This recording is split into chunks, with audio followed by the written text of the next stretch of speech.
Se você nunca declarou imposto de renda, eu tenho certeza que você pode ter mais dúvidas do que o comum, mas lembrando que ele é extremamente simples, o que você tem que saber é apenas como fazer. O ideal aqui é que você veja esse vídeo, veja o vídeo sobre como declarar ações e você já vai ter a base principal para poder fazer toda essa declaração. O primeiro passo, antes de mais nada, é estar em mãos aí com seus informes de rendimento, que provavelmente foram enviados pelos correios para você. Caso você não tenha acesso a eles, você pode conseguir aí uns informes com a sua corretora ou então através do SEI, Canal Eletrônico do Investidor. Eu vou deixar o link aqui embaixo para você ir lá e poder acessar. Então bora sem enrolar muito, a gente vai direto agora lá para o vídeo para começar a explicar como faz o passo a passo dessa declaração. Antes mostrando aí que você tem que baixar o programa da Receita Federal caso não tenha baixado ainda. Então você vai simplesmente acessar esse link que eu vou deixar aí na descrição para você e você vai poder fazer o download aí para o seu sistema operacional já para poder fazer essa declaração no imposto de renda.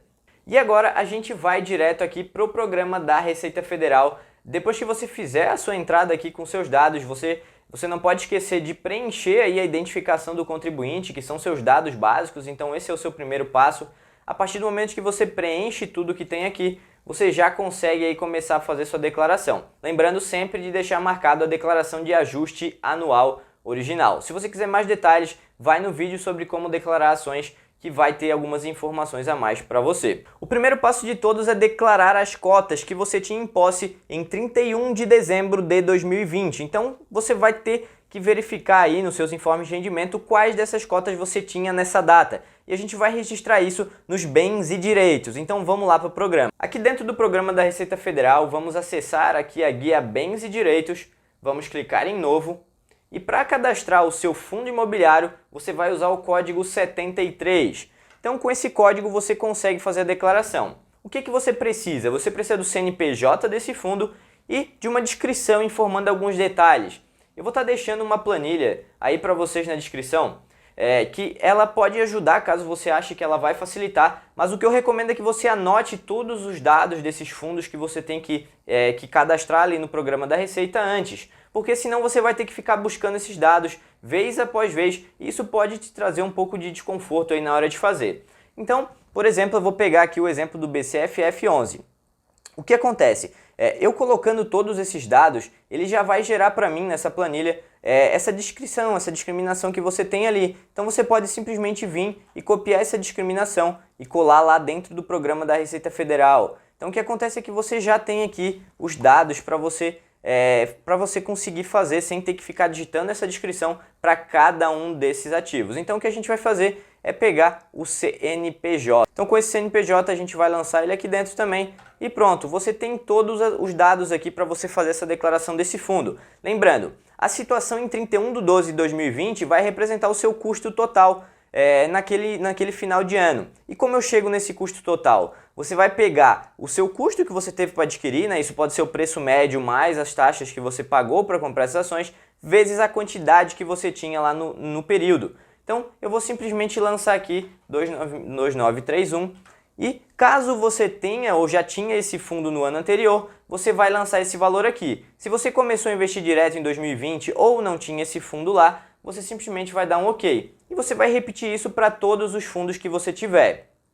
Lembrando que o processo é extremamente simples, isso é a única coisa que você tem que fazer. Essa questão do custo total gera algumas dúvidas para as pessoas, por isso que é extremamente importante você ter esses informes ou então algum tipo de planilha ou ferramenta que você use para controle, para você ter esse número, esse valor de uma forma simples, porque se a gente for pegar nota de corretagem por nota de corretagem, vai dar um trabalho muito grande para fazer essa junção, principalmente se você tiver feito várias compras durante o ano. Após fazer isso, a gente vai declarar os lucros ou prejuízos, caso você tenha tido. Lembrando que diferente das ações, onde a gente tem o caso onde tem isenção de imposto de renda, o lucro, independente de qualquer valor e de qualquer venda nos fundos imobiliários, ele é tributado em 20%. Portanto, a gente vai ter tributação sim em cima de qualquer um dos fundos imobiliários. E lembrando que caso você tenha tido algum lucro que foi tributado, você já deveria ter feito a DARF ali para pagar esse imposto até o final do mês subsequente, lá no mês em que você vendeu. Então sempre mantenha atenção nisso. Vamos lá para o programa. Dentro do programa da Receita Federal, a gente vai descer e vai acessar a guia Renda Variável. Aqui, diferente das ações, a gente tem uma exclusiva para fundos imobiliários. Clicando aqui em cima, você vai ter que simplesmente preencher mês a mês o que você teve de lucro ou de prejuízo com as vendas que você realizou dos fundos imobiliários. Então vamos supor que em janeiro eu tive um lucro de R$ 1.500. Se você reparar, ele já calculou aqui para mim o imposto devido. Se eu pegar e reparar, existem duas colunas para mim estar preenchendo aqui. Então o que acontece? No momento em que você vende um fundo imobiliário, esse fundo ele tem o tal do imposto de renda dedo duro. Como assim? Quer dizer que na hora que você vende, ele já tira uma porcentagem minúscula, que ela pode ser uma variação que é de 1% ou menos. E você já tem esse valor na nota de corretagem, que você já pagou isso de imposto de renda. E você vai lançar esse valor aqui.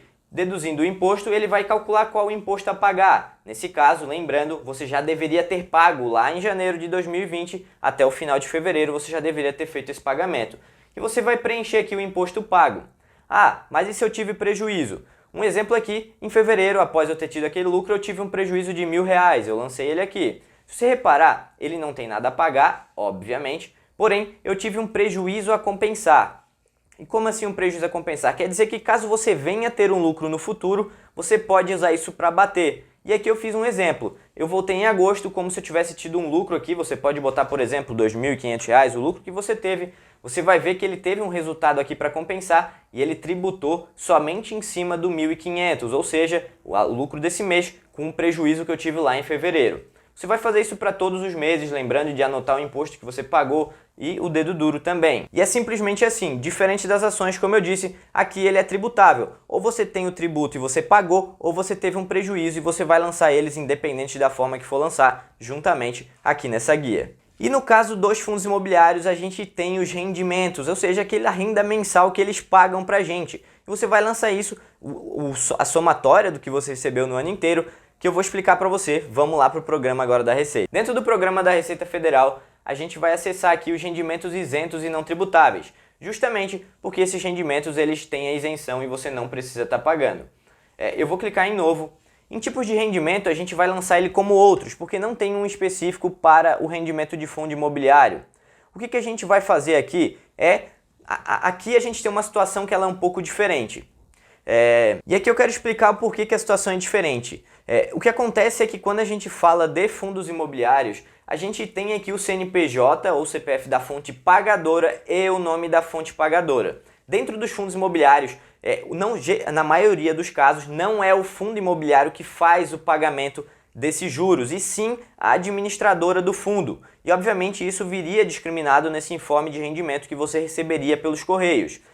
Então, caso você não saiba, você tem que entrar em contato com esses fundos para poder estar pegando essa informação e saber se de fato foi a administradora ou se foi o fundo. Então, por isso que se a gente acessar aqui a planilha, se você reparar, eu coloquei aqui para você anotar o nome da administradora e o CNPJ da administradora, porque de fato, nesse caso aqui, por exemplo, quem paga é o CNPJ da administradora, e é esse dado aqui que a gente tem que utilizar. Então, o que a gente vai fazer? A gente vai lá para o programa da Receita Federal, vai colocar o CNPJ da fonte pagadora, vai colocar o nome dessa fonte pagadora, que nesse caso aqui é o BTG Pactual, e na descrição, eu vou deixar essa descrição para vocês aqui na descrição do vídeo. A gente vai colocar aqui que a gente recebeu esses rendimentos desse fundo imobiliário e vai colocar o valor que a gente recebeu no ano, como por exemplo, R$ 147,50. E aí você dá um OK. Nesse caso, para quem não tem um informe de rendimento, isso pode ser um pouco complicado para você conseguir descobrir. Então, só se você entrar em contato realmente com esses fundos para conseguir essa informação, se foi o fundo ou se foi a administradora do fundo. Mas, de fato, se você quiser saber qual é a CNPJ dessa administradora, por acaso você descobriu que é administradora, mas não sabe o dado disso, você pode usar o site do Status Invest para conseguir essa informação. Então, vamos lá. Aqui no site do Status Invest, você vai pesquisar pelo fundo que você quer olhar, e você simplesmente vai descer. E aqui você vai ter tanto a informação do fundo, que você pode usar para pesquisar já o nome desses fundos que você está procurando. E aqui você tem essa informação da administradora desse fundo. E com isso você tem o dado já para lançar lá dentro do programa da Receita Federal. Dito isso, agora a gente tem uma situação que ela é um pouco mais atípica, mas no caso de fundos imobiliários ela acaba acontecendo com frequência, que é declarar as subscrições que a gente faz. De fato é um pouco confuso esse processo porque a gente tem pouca informação direto da Receita Federal sobre como fazer isso. E a gente tem basicamente duas situações. Uma naquela onde a pessoa comprou esse direito, ou ela ganhou esse direito de subscrição no ano de 2020, mas ia receber esse fundo somente lá em 2021 agora, ou no caso de uma pessoa que realmente efetivou essa subscrição já no ano de 2020. Então eu vou lá explicar, vamos lá para o programa da Receita Federal para a gente ver como faz no caso de uma pessoa que tem essa subscrição em posse, mas ainda não efetivou a compra dessa cota. Dentro do programa da Receita Federal a gente vai clicar em Bens e Direitos e vai clicar em Novo. Como eu disse, a gente não tem isso muito bem específico, então a gente pode lançar como outros bens e direitos. E aqui na discriminação, a gente vai lançar aqueles recibos que a gente teve. Então, como por exemplo, 15 recibos da subscrição, você vai colocar o código, que geralmente ele é um código, ele vai ser diferente do código do fundo, o CNPJ desse fundo e o custo que você teve para comprar essas subscrições, ou caso aí você tenha recebido essas subscrições, elas têm um valor aí, um valor que você vai poder estar conferindo lá na sua corretora. E aí você vai pegar aqui e vai lançar esse valor e pronto.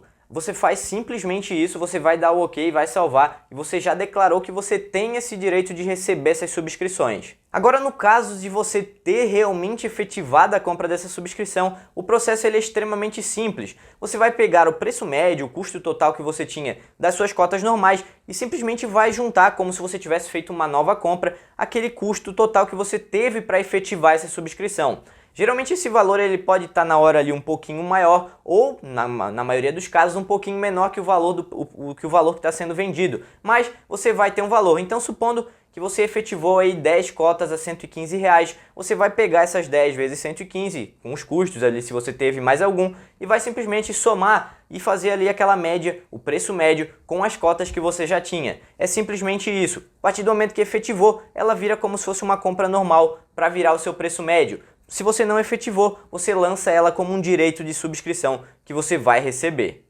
Os fundos imobiliários eles são relativamente simples para serem declarados, então se você tem alguma outra dúvida, pode estar deixando aqui nos comentários que eu vou estar te ajudando e espero que eu consiga ter facilitado e você ter entendido aí como fazer essa declaração dos fundos imobiliários. Lembrando que eu tenho um vídeo explicando como fazer isso para ações e com isso você já consegue declarar praticamente toda a renda variável que você tem aí. Espero ter te ajudado, valeu, um abraço e sucesso!